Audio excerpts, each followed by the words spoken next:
નમસ્કાર, આપ જોઈ રહ્યા છો નેશન પ્લસ ન્યૂઝ. હું છું આપની સાથે વિભિક્ષા પરમાર. આણંદ જિલ્લાના ખંભાત તાલુકાના સોખડા અને કલમસર પંથકમાં આવેલી કેમિકલ કંપનીઓની ગંભીર બેદરકારી સામે આવી છે. કલમસર ખાતેની 3 ફેક્ટરીઓમાંથી ઝેરી ગેસ લીક થતા બલર નામના 500થી વધુ પક્ષીઓના ટપોટપ મોત નિપજ્યા છે, જ્યારે 500 વીઘાથી વધુ જમીનમાં વાવેલી ડાંગરનો પાક બળીને ખાખ થઈ ગયો છે. ખંભાત તાલુકાના સોખડા અને કલમસર વિસ્તારમાં આવેલી કેમિકલ ફેક્ટરીઓ દ્વારા અવારનવાર છોડાતા ઝેરી પ્રવાહી અને ગેસના કારણે આસપાસના ગામોમાં પીવાનું પાણી દૂષિત થઈ ગયું છે અને જમીન પણ બિનઉપજાઉ બની ગઈ છે.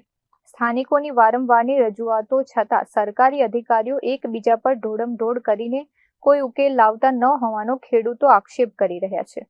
ગઈકાલે કલમસરની ફેક્ટરીઓમાંથી ઝેરી ગેસ છૂટતા જ 500થી વધુ પક્ષીઓ મોતને ભેટ્યા હતા અને વટાદરા ગામના ખેડૂતોનો 500 વીઘાનો ડાંગરનો પાક સંપૂર્ણપણે નિષ્ફળ ગયો છે. કલમસર જીઆઈડીસીની કેમિકલ કંપનીઓ દ્વારા જે ઝેરી ગેસ રિલીઝ કરવામાં આવે છે તેના કારણે અમારા ખેતીના પાકમાં ઘણું નુકસાન થયું છે. પક્ષીઓ મૃત્યુ પામ્યા છે અને આ ઘટના પહેલીવાર બનેલી નથી, ઘણી વખત બનેલી છે, પણ પહેલાના સમયમાં થોડું આવું થતું હતું, પણ હવે અતિશય ગંભીર પરિસ્થિતિ ઊભી થઈ છે. સાહેબશ્રી, તો અમને આનો યોગ્ય નિકાલ કરાવો. પોલ્યુશન કંટ્રોલ બોર્ડમાં અરજીઓ આપેલી છે, તે લોકોએ શું રિપોર્ટ કર્યા છે, શું કર્યું છે, અમને કોઈ હજુ જાણ કરી નથી. આજે પણ એ લોકો આવેલા છે, શું રિપોર્ટ છે હજુ એ આદમી કશું જાણ થયેલ નથી. આનું ટાઈમસર નિરાકરણ લાવો, નહીંતર ભોપાલ જે ઘટના બનેલી કેમિકલના કારણે એવી ઘટના ભવિષ્યમાં બનવાની શક્યતાઓ છે. કઈ કંપનીમાંથી હતી? પ્રિઝમ, જય કેમિકલ અને રોહનડાઈ, આ 3 કંપનીઓ છે. એક કંપનીઓ દ્વારા ગેસ રિલીઝ થાય છે, પણ એક્ઝેક્ટ કઈ કંપની ગેસ રિલીઝ કરે છે એવું અમને કોઈ જાણ નથી સાહેબ.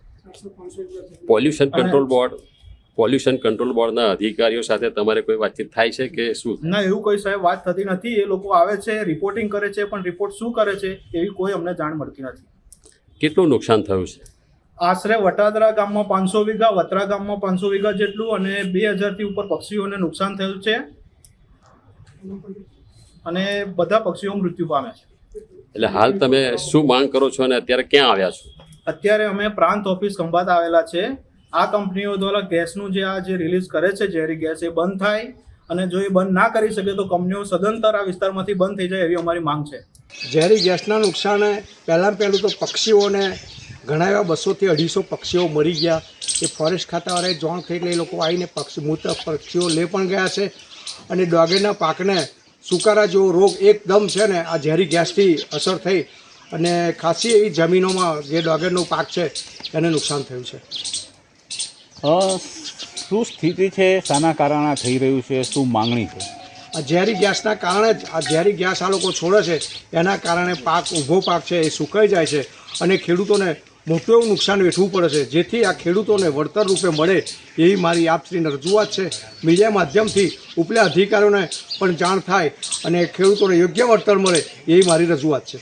આ મામલે રોષે ભરાયેલા વટાદરા ગામના ખેડૂતોએ પ્રાંત અધિકારીને લેખિત રજૂઆત કરી કંપનીઓ સામે કડક કાર્યવાહીની માંગ કરી છે.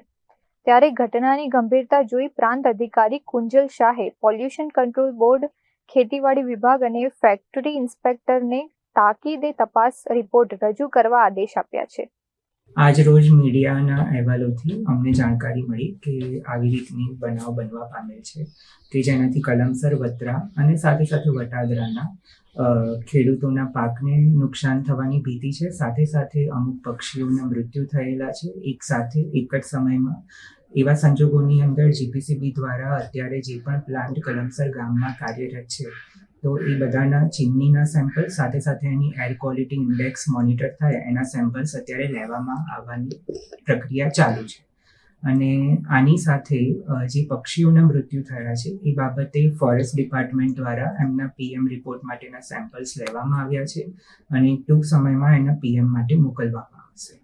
અને જે પાકને નુકસાન થયું છે એ બાબતે ખેતીવાડી અધિકારી દ્વારા આણંદ કૃષિ યુનિવર્સિટીના કૃષિ વૈજ્ઞાનિકોનો સંપર્ક કરી અને પાકના નુકસાનના કારણો જાણવામાં આવશે અને જે પણ આના આધારે નિષ્કર્ષ નીકળશે તેને લગતા તમામ પગલાઓ ભરવામાં આવશે. કંપની દ્વારા જો આ પ્રકારના કોઈ નુકસાનની જવાબદારી નક્કી કરવાની આવશે તો એના માટે પગલાં લેવા માટે સરકારશ્રીને જાણ કરવામાં આવશે અને આ સાથે કલેક્ટર સાહેબની અધ્યક્ષતામાં કમિટી હોય છે. તો જો એ વૈજ્ઞાનિક રીતે પુરવાર થાય કે પાકના નુકસાનના સચોટ કારણો આપણને જાણવા મળે તો પછી એ કમિટી દ્વારા ખેડૂતોને વળતર બાબતના કાર્યવાહી કરવાની પણ ભૂમિકા રહેલી હોય છે.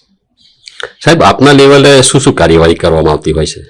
અમારા લેવલે જીપીસીબીની સાથે સંકલન કરેલું છે, સાથે સાથે ફોરેસ્ટ સાથે અને એ જ રીતે ખેતીવાડી સાથે સંકલન કરવામાં આવેલું છે.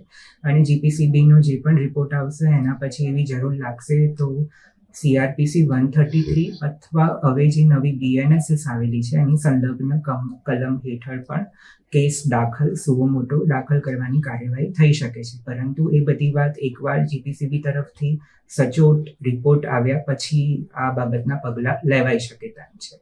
અને આની સાથે અમે કલેક્ટર સાહેબને પણ જે પણ આના રિપોર્ટ્સ આવેલા હશે એની અમે આગળ જાણ કરીશું.